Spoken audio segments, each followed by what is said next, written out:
We have a saying in the Midwest, and it goes something like this. Why would you fly when you can just drive? It's only 12 hours.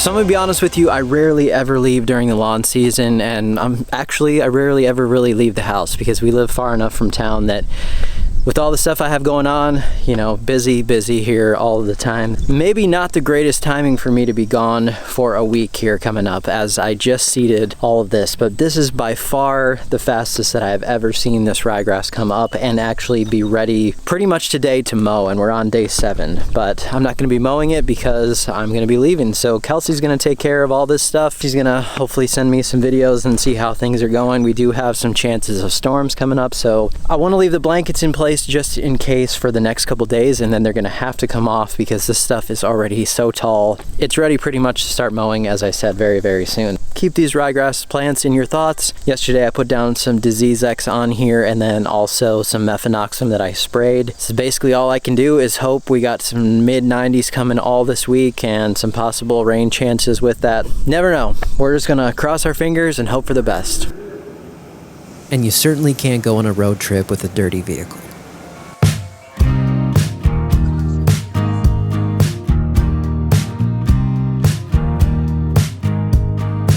And now it was nothing but open roads and diesel fuel.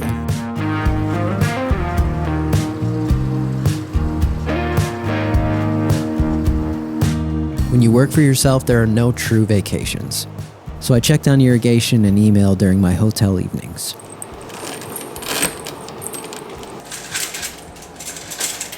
A little bit of rain last night here in Champaign, Illinois. I'm about to head out for the first destination of the trip. I'm super excited about that, and I've got about 5 hours to drive yet. We'll see what the weather does, and hopefully it's not raining the whole time, but let's get going. Light sprinkles on the drive the next morning turned into heavy rain near Indianapolis as I got closer to my first destination. All right, Indiana, I'm sorry to have to do this, but that stretch of interstate, I believe it's I-70 from Indianapolis to Dayton, may be the worst stretch of road I have been on in a long time. I felt like I was pretty much gonna get bounced out of my seat in my truck, and I'm sure if you are a trucker, you know what I'm talking about. I entered Ohio and finally into the holler where you'll find Spud Run Golf.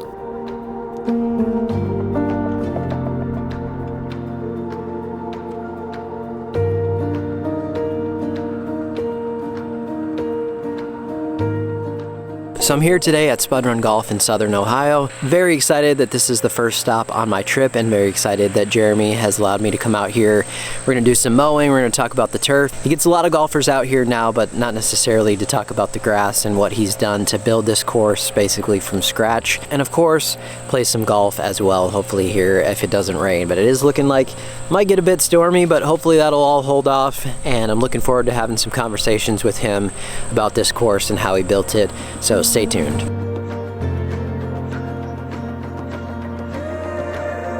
The first thing you'll notice here is just how beautiful this property truly is.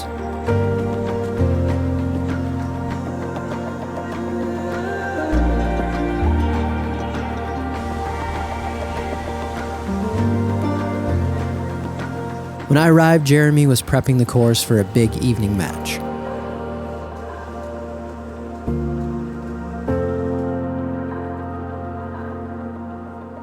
I think today I want to get into just a bit of, how did you start this whole thing, a little bit of the backstory. I know that you've probably told the story a few times now because everyone wants to know when you build something like this, how exactly did that come to be? But, did you have a vision for this a long time ago? Did you just sort of stumble upon the idea? How did that come to be?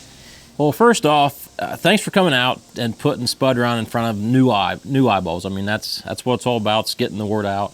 And seeing you here and enjoying this thing and then recording the fun we're having, it's priceless. So as any probably young golfer, I guess adult golfer, you cannot deny a passion, and especially a passion if you love the game of golf, which golf is a universal language to us all, that you can install something like this in your backyard to be able to enjoy it in the evenings, the weekends, for your friends and family. So when we talk about, the idea of doing it, the idea has always been there. It's just a matter of time before the correct ingredients came together that we could get started on this thing. Yeah, I guess I kind of felt the same. I don't know that as a young kid I got that, but as soon as I figured out, okay, I think I want to live on a larger property, that was when it started to click in my head, like, yeah, I want to have a lot of nice grass, but also I think there might be a spot for some golf stuff to happen there. So that's definitely, I had the same type of thing. Ordained shot, last 3 holes, play your own ball, let's go. So I think I've played maybe 4 or 5 rounds of golf in the past 2 years, aside from just practicing out here, but I currently have no putting green, so you're missing all the putting aspect and chipping near the greens and all that stuff. So I will say I was a little nervous to be on camera here playing golf with not a whole lot of practice back in the game, really since I was young, but that's just how it goes. Any nerves involved in this shot? Oh yeah. Okay. That's a good ball. Good one. Wow, that's spectacular. Right down the middle. Right down the middle. That one won't make the video. Delete.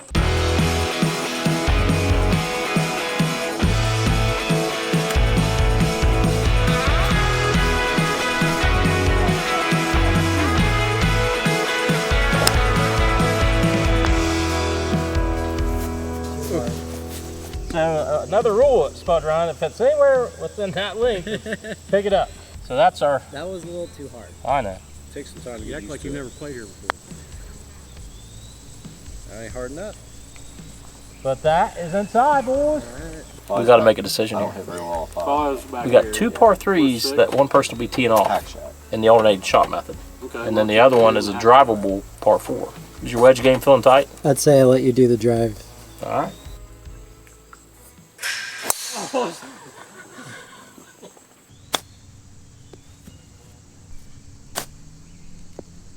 Oh, might be in trouble.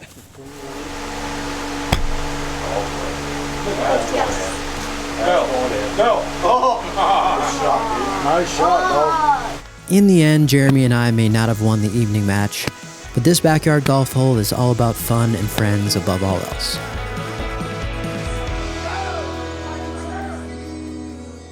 So as far as building this, Jeremy actually does some excavation work and things like that. Started a long time ago doing that type of work. So can you explain a little bit about how that played into this and how you were able to obviously use some of your own equipment and get some of that stuff done? Yeah, there's backyard golf greens, golf courses type things all over the world.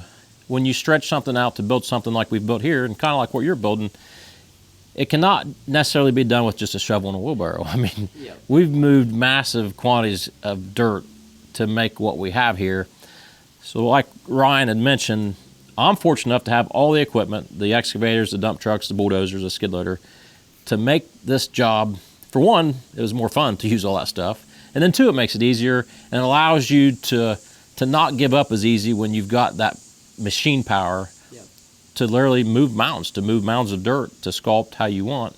And it really helps facilitate the visions that you might have, and it saves the back to have that stuff. So that's a key ingredient. Without that equipment, I would have never been able to afford to pay somebody to spend all those hours burning fuel, building this daggone thing. Beautiful morning here in Ohio. You could probably see by the camera, just a little bit humid this morning, but got to stay at Jeremy and his wife's amazing Airbnb here, nestled back here in the woods, not too far from Spud Run. Great way to start the morning. We're gonna go over there and see what he wants to do today, maybe put me to work and help out with some of the maintenance on the course. Okay, so I told you that Jeremy was gonna put me to work, or maybe I volunteered myself actually, but we're gonna do some mowing today. How often do you think you're mowing the green right now? I'm mowing at least every 2 days. If we have guests, I'll go ahead and mow it every morning. Okay.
that was my first go around on mowing bent grass, which is going to be a lot of fun coming up because that was awesome. And I had a friend of mine actually mow my front yard probably a couple weeks ago with a reel mower for the first time. And he was like, I think you could be charging money just for people to come mow. And I think Jeremy could probably do the same, actually. Grass choices. I think since this is a channel all about that stuff, we should probably touch on that. Here in Ohio, obviously getting into southern Ohio, it's a little bit warmer. So he's chosen some fescue out for the fairway areas, but mowing it down to where I think especially with that fairway mower, it looks a little tighter than maybe you would think it would at about a little over an inch. So he's got that, obviously got the bent grass green. And was any of this stuff something you had a background with, or is it more just learning as you go and picking some grass choices and just learning those and saying, this is what I'm gonna do? I will say I had a little background on grass knowledge, but not what I didn't have enough for what I really needed. So I gotta admit, for the most part, I was winging it when I began. You know, I knew the bent grass is what I should have put on the green. There were several that tried to talk me into putting in Tahoma for my fairway. And I strongly considered that. However, around here, we're pushing May before we green up. You know, early September, it's starting to brown up at that point. And I don't think there's nothing better than the early spring or late fall for golfing. And I'm glad I went with the fescue. It kind of turned out to be a good choice for our conditions here. You know, we got a little bit of ryegrass on some tees, and not as extreme as Ryan is, but I do enjoy playing with different grass seeds to see how they react in different environments and shade and you know, against moisture and other elements. And it's just been a fun challenge to learn. So I guess I thought I knew a lot, but I really didn't, and I'm still learning more, and it's awesome. I don't think I've put a cup in this area, but we can definitely try. I'd say set that up and then hit a couple putts at it. Yeah. Got a little twist to it at the end. I like it. It does. Yeah, I think that'll work. Yeah, so try to kind of plumb it up, and then you're going to push and twist. It's going to go in pretty slick. So push down and... Yep, push and just twist back and forth. Go ahead and twist it. There you go.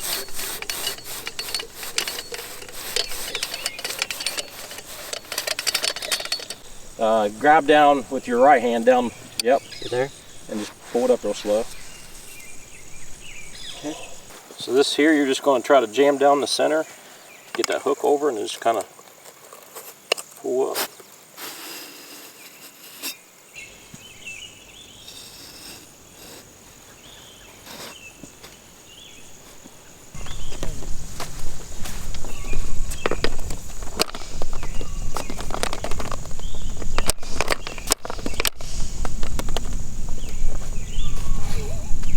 Now one last tap. So back in the olden days, before we had GPS and all that cool stuff, this flag here was meant to tell the golfer pin location, front, middle, or center. So we're kind of towards the back, so this we'd want to slide up. Okay.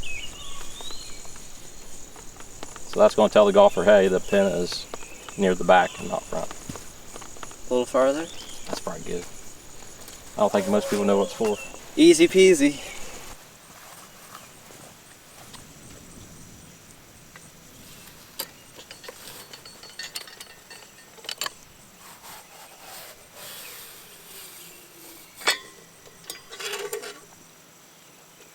Yep.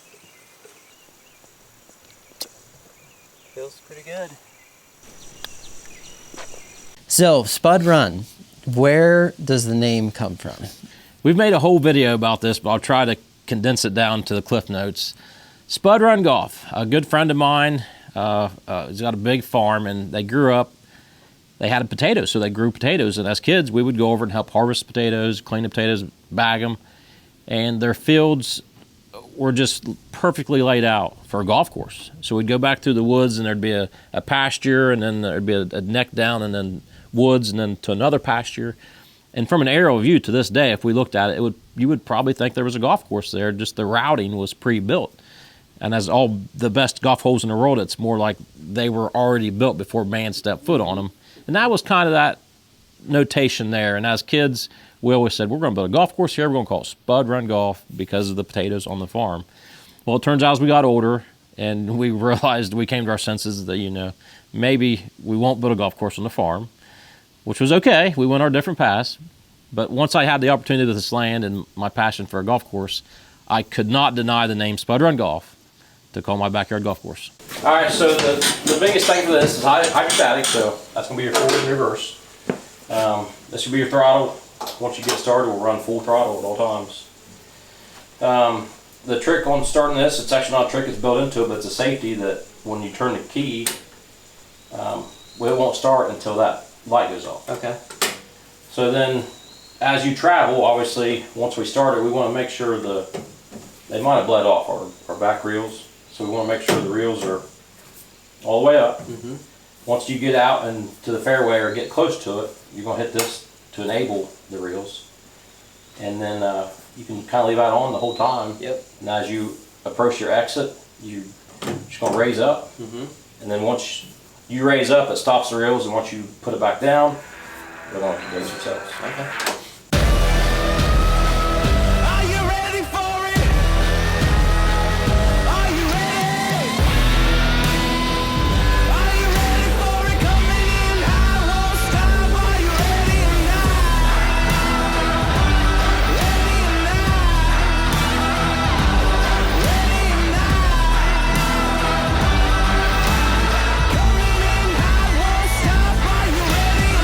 So one question I had, now that I've played at my house and I have friends come over and stuff, we've actually put down little mats on the grass because they're too scared to take a divot out. But when you're out there playing and you first started, did you ever hit and get a little cringe feeling and think, man, now I actually have to fix this? It's not someone else's problem. Yeah, so I've played golf all my life, and once we kind of built this, I realized that I swing down the ball really, really hard, and for the first time ever, I thought about completely reconfiguring my golf swing just so I would take less turf out. But as we have golfers, and this thing gets played a lot, and it's part of the challenges moving forward is learning how to help repair the grass as quickly as possible and efficiently as possible. And it's part of the challenge that it hurts sometimes, but at the same time, it's part of the game. Yeah. That's probably one of the reasons why, as I've started getting back into golf this year, I am practicing just flushing the ball and just not very heavy on the divot. Our channel is a mixture of me working on stuff, and then 20% or so of it's probably matches. So me and my buddies come out and we just hack it around, and we have a good old time, and people like to see not only the work that goes into it, but sometimes the fun we have on it. And that's it's been enjoyable from start to finish. And I kind of want to go back to where you're at, because there was a lot of fun that was had, a lot of heartaches at the beginning, but it was fun times for sure. And like you said, there's plenty of stuff coming up in the future, so you can see the stuff that's happened, and then lots of new projects coming as well. So I think maybe we might have to go hit some more golf balls here. Well, thanks for coming out, brother. Thank you. So seeing this now in person and being able to hang out there with Jeremy, it definitely lives up to the expectations and exactly what you see on camera. Absolute great time at Spud Run, so thank you again to Jeremy for having me out and for allowing me to play some golf out there as well and have a lot of fun. It was time to head north for a drive to Columbus. I met up with my good friend Ryan DeMay for a quick look at the Turfgrass research facility at The Ohio State University. And then it was time for a stop at a soccer facility that Ryan did the consulting on to properly build this facility, and now his team also maintains it. Most of it is Kentucky bluegrass, but we got to take a look at one Bermuda field. Now, I've never been on Bermuda probably this. I mean, I've been on a couple down in Arizona that are, like tight. But as far as like how it plays for footing, what are kind of the differences at this height? Because it feels like you would almost like grab your feet into it a little more. But yeah, when they cut, I mean, I think that there's definitely more give to it, right? Than what you'd have like on a standard field. With soccer, usually you're slow, you stop, you're juking, you're trying to play defense, something like that. It's not like football where you come to a dead stop on the sideline, do a spin move and go. Yeah. It took almost a year for this to like really get filled in. It was a struggle. We couldn't plant till late the first year. Like we didn't plant this till August. Never got fully established. And then the following year, they were doing the maintenance on it, and they could not cut it frequently enough. Like it just kind of got away from them. And that was when they realized, like, oh wow, like this isn't going to be easy. Yeah, that's very interesting. The next stop was a Bermuda football field in a more northern region of Ohio, which is pushing the limits of this plant. But they've proved here that it can work. Back on the road, we stopped at a sod farm that was preparing bluegrass sod for a project that will be featured coming up.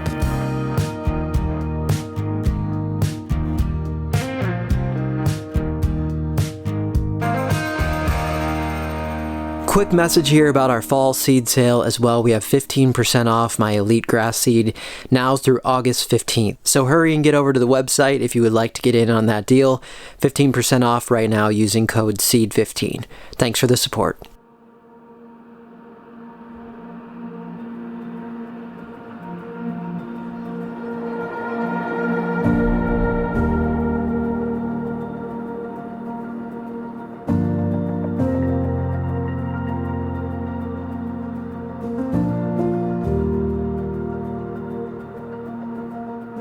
For today's adventure, I'm in Sharon, Pennsylvania. This is actually my first time in Pennsylvania, but it's just across the border, so just barely into the state here today. But my good friend Ryan DeMay has a company called Field Source Ohio, and what he does is consult on a bunch of these projects where they're putting in new turf or they're renovating a field or something, and there's a whole bunch of moving parts there. There's a lot of contractors, a lot of things that have to be figured out and organized in order for the process to go smoothly. So what he does is figures out all those details and then oversees all of that process so that this turf can be the best that it can be. So yesterday we were out at the sod farm where they were cutting this stuff. It's about an hour away from here, and looking at this Kentucky bluegrass sod that's going down on this sand-based field here that they built and fixed and done all the drainage and irrigation, and it's going to look fantastic when it's done. Unfortunately, it's going to take about 3 days to put all this sod down, so I will not be here for the end result, but I'm sure that he can send me some pictures or some footage here to put in of the end result.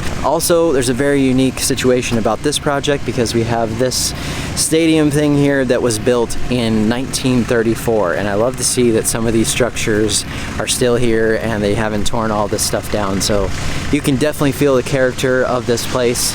Concrete here on the actual bleachers that they put some metal on over the years, but you can see the waves and everything. You can see how there's some imperfections there, and they've done some remodeling and fixing over the years, but they've left this thing intact as much as possible. Love seeing some of the history of some of these old structures and how they've left them in place.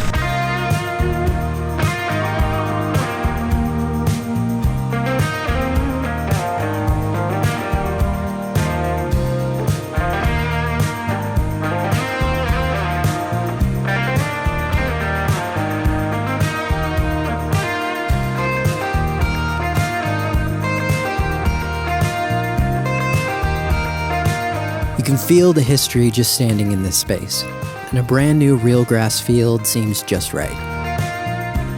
When the lines are painted and the Friday night lights turn on, it'll be a proud moment for everyone involved. Back on the road now, headed west towards home, I had one more quick stop to make. You just might know Scuba Steve and Randy from Fried Eggs Golf.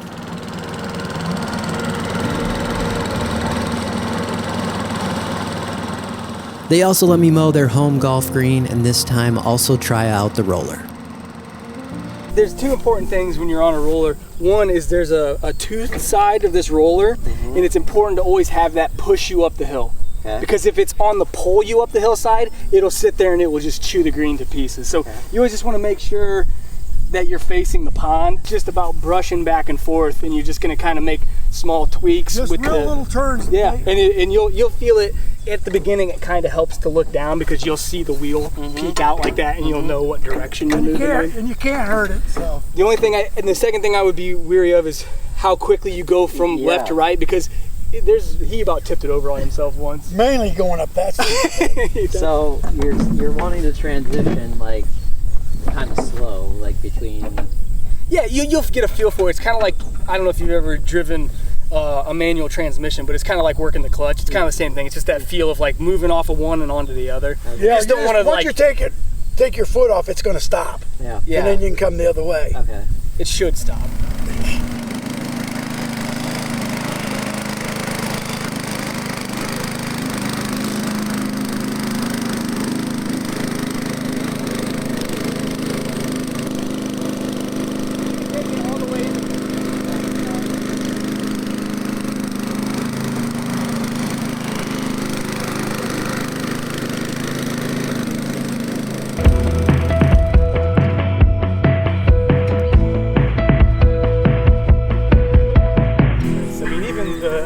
aesthetics after you're done. Like it just looks more like a compressed like golf course green, and it's like twice as fast as this were to cut it. Beautiful. Yeah, I usually tend to mow it every other day and then roll it in the in-between times. Mowing it too, you kind of feel where a lot of the little characteristics are of the green, because it definitely looks flat in pictures, but when you get on it, it's like, oh, there's a lot of character here. Which we can take zero credit for. It was all just the land. way it was. This the lay of the land is where it ended up. Yeah. We didn't shape any of this. No, I feel like we gotta hit a few shots. Oh yeah, for sure.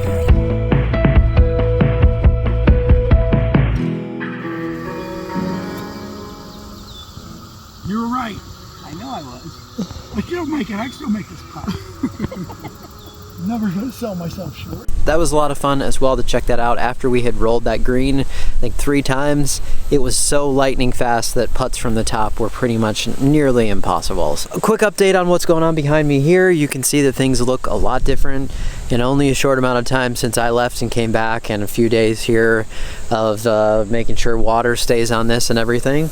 But looks a lot different. I have actually scalped down the green section yesterday, and I didn't film any of that because my mower was having troubles with getting through how thick the grass was, and it was quite a process. But gonna be working on the sand hopefully very soon as far as sand top dressing and starting to bring this thing down lower. As I said in my previous videos, the conversion to bent grass will eventually happen, but right now it is just the process of trying to get this thing somewhat clean and make sure I don't have any crazy invasive weeds in here before I get the bent grass going. But as far as this thing goes, in really good shape and made it through some of our hardest stretch of 90s in the last 2 weeks. So I'm happy with that. I would love to actually make this a yearly tradition on going somewhere and visiting a new place during the summertime. So if you have a spot, or maybe even better, a connection on something that I could go and see and film and get some different experiences for the channel, I think that would be great. Appreciate you coming along for the summer trip for 2024. Thanks so much for watching, and we'll see you next time.